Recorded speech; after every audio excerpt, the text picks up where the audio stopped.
Gostaria de comentar sobre uma postagem que eu fiz e uma pergunta que eu acabei recebendo. Então, aqui eu tenho essa foto que eu acabei postando no Instagram e na aba comunidade do YouTube, no qual eu mostro o experimento desse 1 grão de kefir. No dia 1 eu peguei apenas 1 grãozinho de kefir, está aqui na foto de cima, e no dia 9 ele foi se multiplicando, eu fui mostrando isso ao longo do vídeo, eu já tinha essa quantidade de grãos de kefir. E estou continuando o experimento. Então eu acabei postando lá no Instagram meu essa legenda. Há pouco mais de uma semana decidi fazer um experimento em casa, separei apenas 1 grãozinho de kefir de água no dia 1 e comecei a cultivá-lo da maneira que eu considero adequada. E hoje, dia 9, eu já estou com essa cultura desenvolvida. Existem várias maneiras de se cultivar o kefir de água, você vai encontrar vários vídeos, vários textos na internet falando. Então, eu segui a maneira que eu acho adequada. Eu acho que não existe uma maneira única certa. Existem várias formas e cada cultura vai acabar se desenvolvendo de uma maneira, de um jeito, já que pode estar em regiões diferentes, com clima diferente, enfim. Daí eu recebi essa pergunta. Uma pessoa comentou que o meu está uma mistura deles assim, uns parecendo farelo e a pergunta está dessa forma. Eu simplesmente dei Ctrl+C, Ctrl+V. O meu está uma mistura dele, assim, e uns parecendo farelo. O que pode ser? Primeiro, fica muito difícil falar sem ver uma foto, sem ver como que a pessoa cultiva o kefir, sem mais informações. A gente pode sair chutando inúmeras coisas. E é o que eu vou fazer aqui. Eu não tenho mais informação, então é muito difícil falar qualquer coisa. Então, a primeira coisa que vem na minha cabeça seria o seguinte: o excesso de grãos. Se a gente tem muito grão, mas muito mesmo, no cultivo, pode ser que comece a esfarelar alguns e outros fiquem no tamanho normal, mas assim, não dá para ter certeza. A primeira coisa que vem na minha cabeça realmente é um excesso de grãos. Se você tem um pote, por exemplo, de 1 litro e tem um volume de grãos de mais de meio litro, você tem um excesso de micro-organismos tão grande que pode sim ter um desequilíbrio nessa cultura, ou mesmo começar uma competição entre eles. A outra coisa que resultaria dessa competição entre eles seria a falta de açúcar, a falta de alimento ou as condições, por exemplo, começar a fermentar e ficar muito ácido no meio, então eles começarem a competir entre eles pela acidez, eles sofrerem um estresse ácido, ou competirem por falta de alimento, que no caso aqui eu destaquei como pouco açúcar. Uma outra hipótese também seria o excesso de açúcar. Os micro-organismos sofrem quando tem muito açúcar no meio. As leveduras elas acabam gostando de meios ali com até 15% de açúcar, porque elas conseguem pegar esse açúcar e converter a álcool devido ao metabolismo delas, mas as bactérias não gostam muito. Excesso de açúcar para a bactéria aumenta a pressão osmótica do meio, então elas acabam sofrendo um pouco. Lógico, não são todas as bactérias, mas em geral os lactobacilos, que são a maioria presente no grão de kefir, eles não gostam de meio ricos em açúcar, mas eles precisam de açúcar. Então, eu não vou entrar aqui muito em detalhes na fermentação específica do kefir, nessa simbiose levedura e bactérias ácido-láticas, mas o excesso de açúcar também poderia causar isso, você ter farelo e você ter grãos normais. Embora eu chutaria aqui a falta de açúcar. Então, está faltando alimento, o grão começa a perder integridade, já que a fermentação não vai funcionar muito bem e pode começar uma competição ali entre espécies de micro-organismos. Então, quebraria a simbiose por falta de alimento. Mas pode acontecer também. O excesso pode causar um estresse osmótico nos micro-organismos e no kefir. Uma outra coisa seria a qualidade da água. Então, se a pessoa está utilizando uma água que tem cloro, que tem muito cloro residual ou que tem muito flúor, também poderia fazer com que o grão comece a esfarelar. Eu acho que talvez o que eu já notei que aconteceu comigo é a qualidade do açúcar.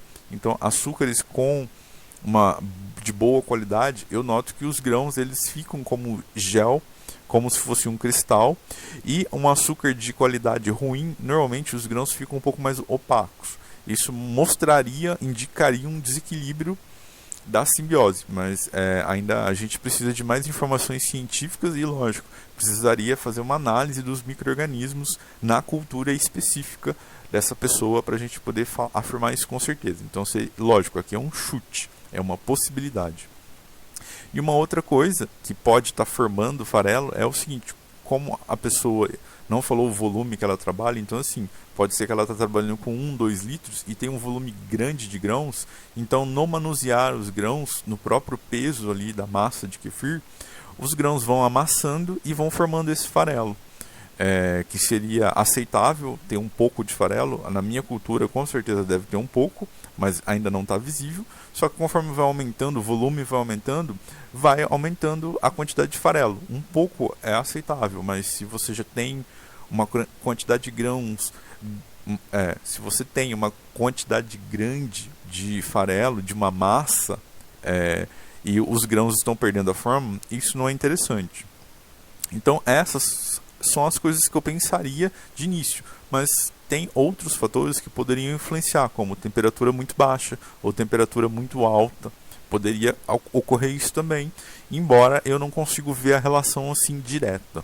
Talvez a temperatura muito alta ficaria muito ácido, fermentaria muito rápido e poderia gerar um estresse ácido nos micro-organismos e fazer com que o grão do kefir diminua.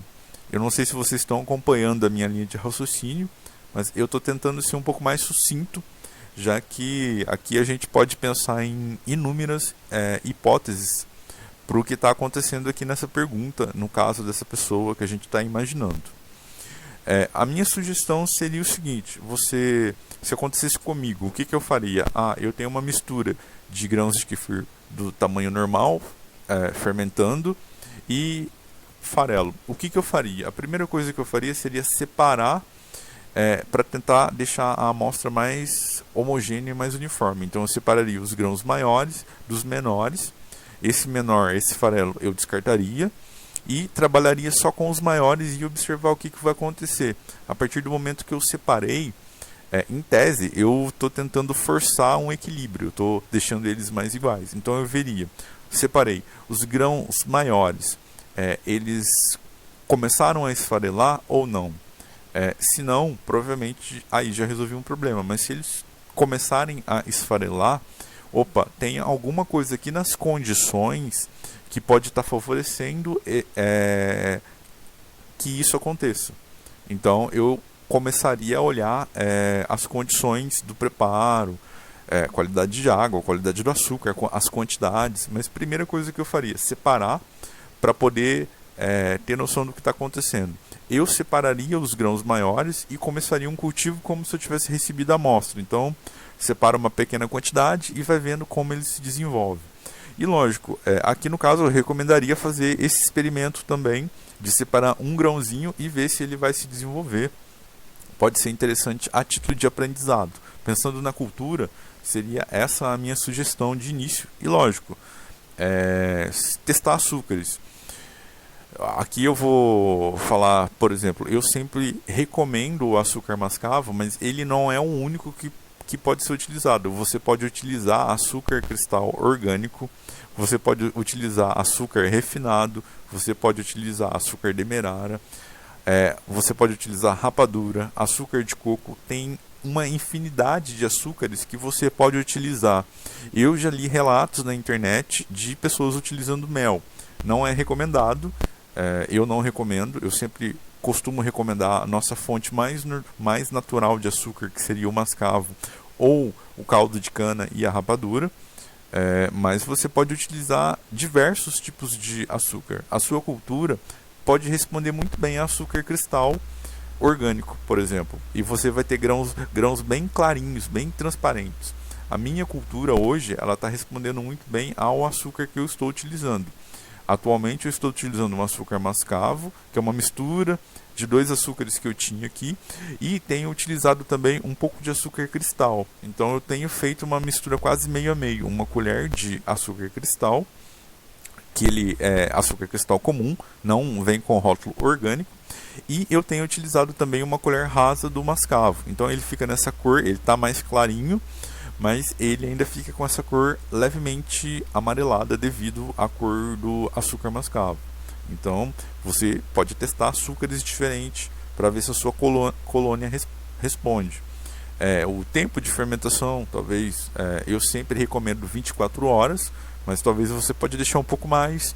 Se tiver muito calor, você pode deixar um pouco menos. Mas, a princípio, o primeiro passo seria isso: separar os grãos maiores desse farelo e ver como os grãos maiores vão se comportar, porque talvez esse excesso de massa de kefir pode estar atrapalhando o desenvolvimento da cultura como um todo. Então, aqui está as minhas opiniões sobre essa postagem. Eu acho que esse conteúdo pode ser um pouco interessante para quem está tendo dificuldade com o kefir ou está começando no kefir. E aqui eu vou postar esse vídeo no YouTube. Eu vou deixar aqui os comentários para quem quiser postar alguma dúvida, a opinião, o que acha. Então eu acho interessante discutir isso para poder fazer o cultivo do kefir de água, deixar um pouco mais claro como cultivar, tirar esse mistério que gira em torno dos probióticos que a gente cultiva em casa, principalmente o kefir de água.